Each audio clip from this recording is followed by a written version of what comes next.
You walked into a room and stopped at the doorway with your mind completely blank. You had a word on the tip of your tongue, and no matter how hard you tried, it simply would not come. You forgot a name seconds after someone told you. You lost your train of thought in the middle of a sentence you have been saying your whole life. These are not dramatic events. They are small, quiet, and they plant something that grows louder over time. A question you have been afraid to ask directly. Is my mind starting to go? Here is what I need you to hear before anything else. What you are experiencing is not a sentence. It is not an inevitable destination. It is not proof that something is broken beyond repair. And the belief that memory fades with age and there is nothing meaningful you can do about it is one of the most damaging ideas in senior health. Not because it is entirely wrong, but because it leads directly to resignation. And resignation accelerates exactly what you are afraid of. Modern neuroscience has confirmed something that fundamentally changes this picture. Your brain retains the capacity to create new connections, reorganize existing pathways, and recover function at any age. This property is called neuroplasticity, and it is not theoretical. It is measurable. It is documented.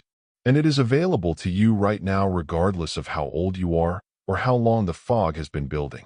What I am going to give you today is a precise, 60-second daily exercise built on the neuroscience of neuroplasticity, specifically designed to pull your brain out of autopilot, force different brain regions to communicate simultaneously, and begin rebuilding the neural pathways that memory, clarity, and sharp thinking depend on. It requires a chair. It takes 60 seconds. And the science behind why it works is the part that will make you actually do it consistently rather than trying it once and moving on.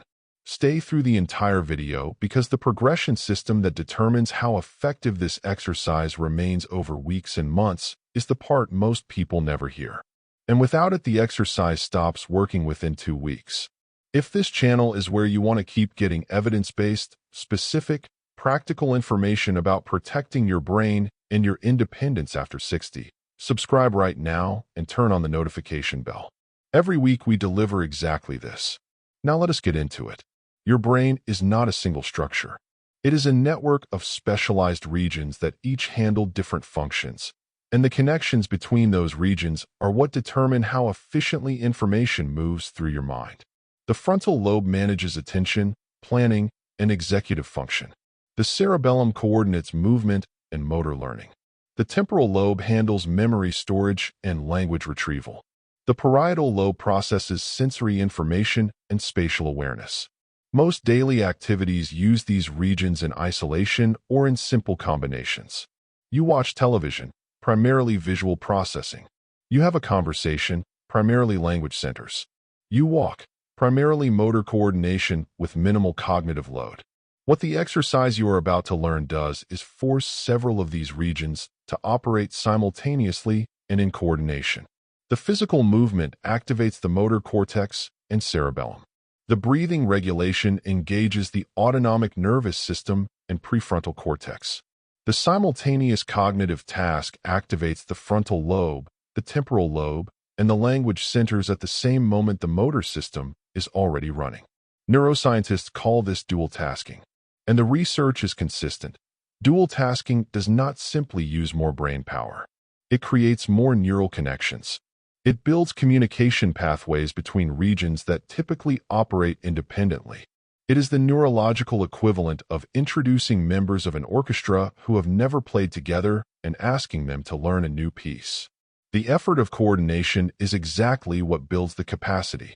Research published in the journals of cognitive neuroscience and aging consistently shows that dual task training, combining physical movement with simultaneous cognitive challenges, produces measurable improvements in memory retrieval speed, working memory capacity, processing speed, and executive function in adults over 60. These are not subjective impressions. They are objective measurements on standardized cognitive assessments. The brain regions most involved in memory consolidation, the hippocampus and the prefrontal cortex, show increased activation and structural improvements in response to consistent dual-task training. The exercise does not just use existing pathways. It builds new ones. That is the mechanism. That is why 60 seconds of the right kind of stimulation is more powerful than an hour of passive mental activity. And that is what you are about to learn. The 60-second exercise, complete step by step. Find a firm chair. Sit toward the front edge of the seat so your back is not pressed against the backrest. Feet flat on the floor, hip-width apart. Hands resting on your thighs. Spine tall but not rigid. This position matters because it keeps your body engaged without creating tension that would compete with your mental focus. Close your eyes for a moment. Take one slow, deliberate breath. In through your nose for 4 counts. Out through your mouth for 6 counts. Just one breath. That single breath is not a relaxation exercise. It is a neural state shift, a signal to your parasympathetic nervous system that the next 60 seconds require full present attention. Open your eyes. The exercise divides into 2 30-second phases. Each phase has a specific purpose, and together they create the dual task stimulation that drives neuroplasticity. Phase 1. Activation and oxygenation. First 30 seconds. The goal of Phase 1 is to increase oxygenated blood flow to the brain and activate the coordination centers that prepare the neural network for the cognitive demand coming in Phase 2. Here is the movement. With your hands resting on your thighs, slowly raise your right arm forward, straight in front of you, until it is parallel to the floor. Keep your left arm completely still on your thigh. As you raise your right arm, inhale slowly through your nose, counting mentally to 4. Then slowly lower your right arm back to your thigh as you exhale through your mouth, counting to 4. Without pausing, immediately raise your left arm the same way, parallel to the floor, while inhaling for 4 counts. Lower it while exhaling for 4 counts. That is one complete cycle. Right arm up on the inhale. Right arm down on the exhale. Left arm up on the inhale. Left arm down on the exhale. Continue this alternating movement steadily for 30 seconds. The pace is slow and controlled. Each arm raise takes 4 counts. Each lowering takes 4 counts. There is no pause between sides. The speed matters. Moving your arms quickly defeats the purpose entirely. The slow, controlled movement, synchronized precisely with the breath, is what activates the coordination between the motor cortex and the cerebellum. It is also what drives the deliberate breathing that increases cerebral blood flow. Oxygen is the primary fuel for neuronal activity. More oxygen arriving in the brain during the exercise means more metabolic resources available for the neural work happening in Phase 2. Focus on the physical sensations during Phase 1. The feeling of your arm rising, the weight of it, the contact of your hand with your thigh when it returns, the movement of your breath. You are not multitasking yet. You are building the stable physical foundation that Phase 2 runs on top of. 30 seconds of slow, alternating arm movement, synchronized with deliberate 4-count breathing. That is Phase 1. Phase 2, the cognitive challenge, final 30 seconds. Without stopping the physical movement you just established, without changing the pace, the breathing pattern, or the arm alternation, you add a simultaneous mental task. This is the dual task component. This is where neuroplasticity is directly stimulated. This is the 30 seconds that determines whether the exercise simply feels good or actually builds new neural pathways. The mental task for your first week is category naming. While continuing the arm movement and breathing, choose a category: fruits, animals, countries, colors, any category that feels natural, and begin naming items in that category out loud or in your head. As your right arm rises while you inhale, name one item. Apple. As it lowers while you exhale, prepare the next one. As your left arm rises while you inhale, name it. Banana. Continue. Orange. Strawberry. Mango. Pear. Grapes. The brain is now simultaneously managing motor coordination, breathing regulation, memory retrieval, language processing, and categorical thinking. These functions are distributed across multiple brain regions. Forcing them to operate concurrently and in real time is what creates the demand for new interregional neural connections. When your mind goes blank, and it will, especially in the first week, do not stop the physical movement. Keep the arms moving. Keep the breathing steady. Wait. The cognitive pause is not a failure. It is the moment of maximum neural effort, The moment your brain is searching its networks for the next connection. That searching is the work. That searching is what builds the pathway. The goal is not to name as many items as possible. The goal is to keep your brain in active search mode while your body continues its controlled movement. The effort of maintaining both simultaneously is the entire point. 30 seconds. Steady movement.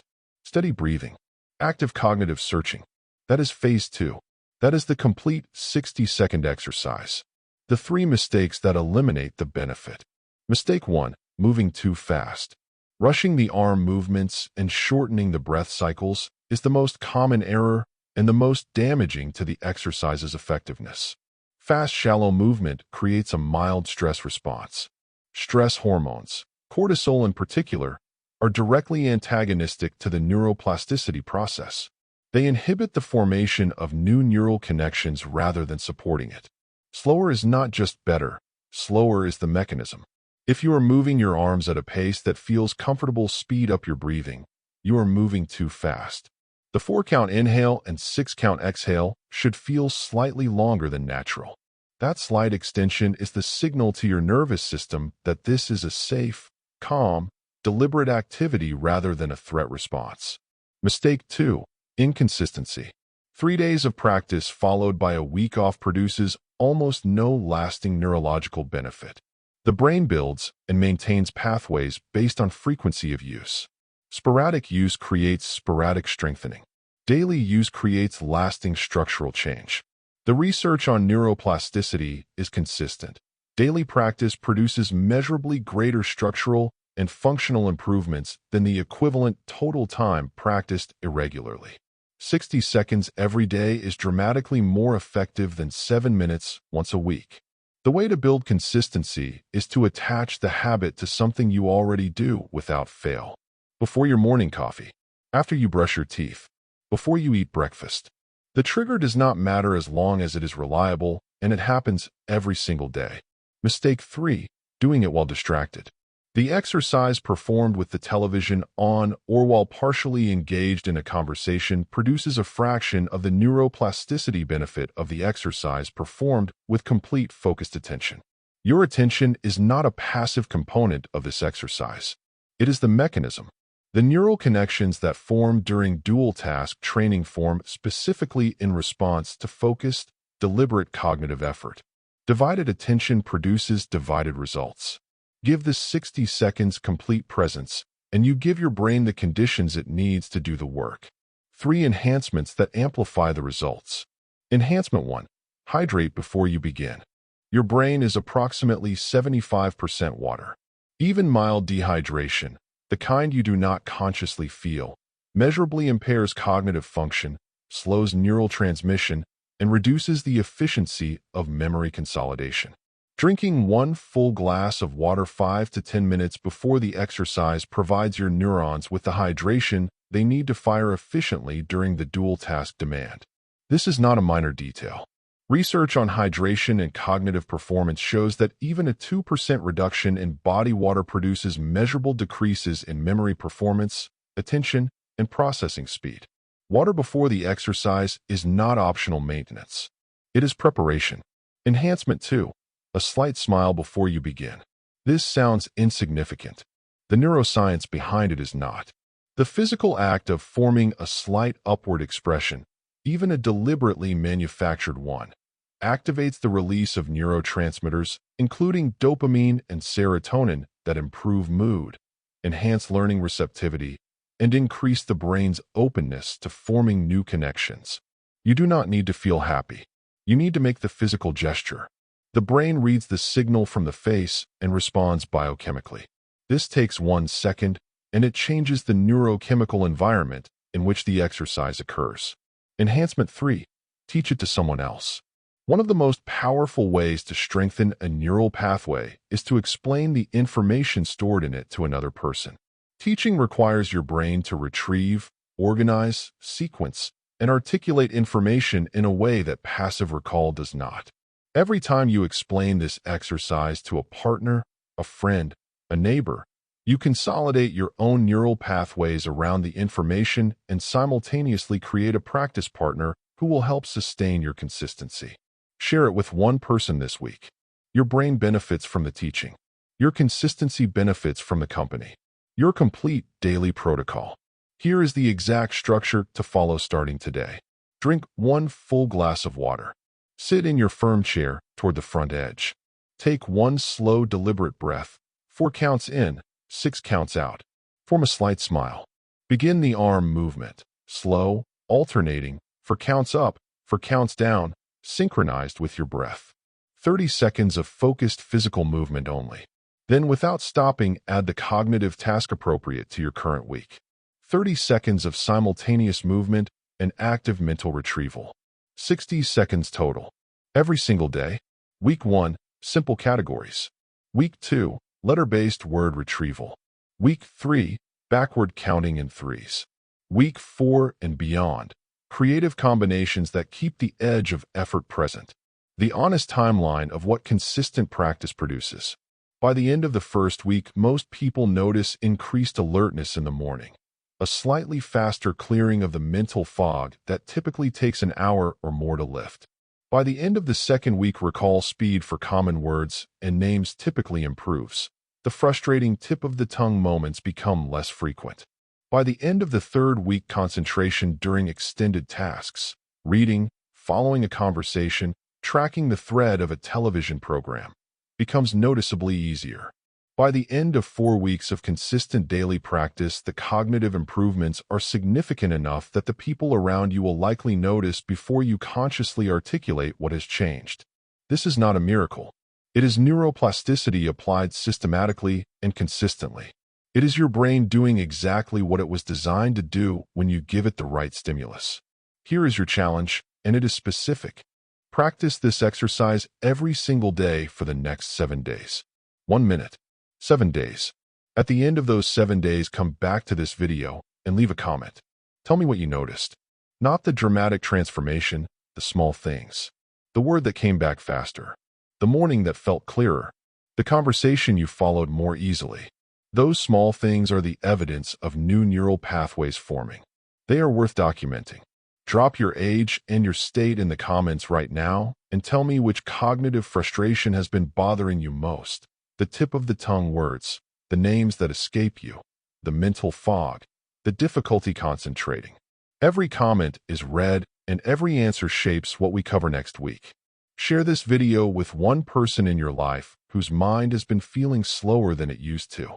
One person who has accepted the fog as inevitable. You now know it is not. And sharing that knowledge costs 30 seconds and could change the trajectory of someone's next year. Subscribe now. Turn on the notification bell.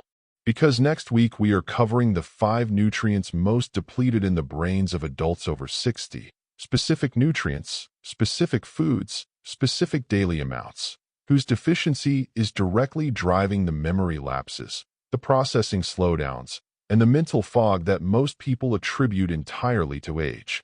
Your brain has been working for you every single day of your life without asking for anything in return.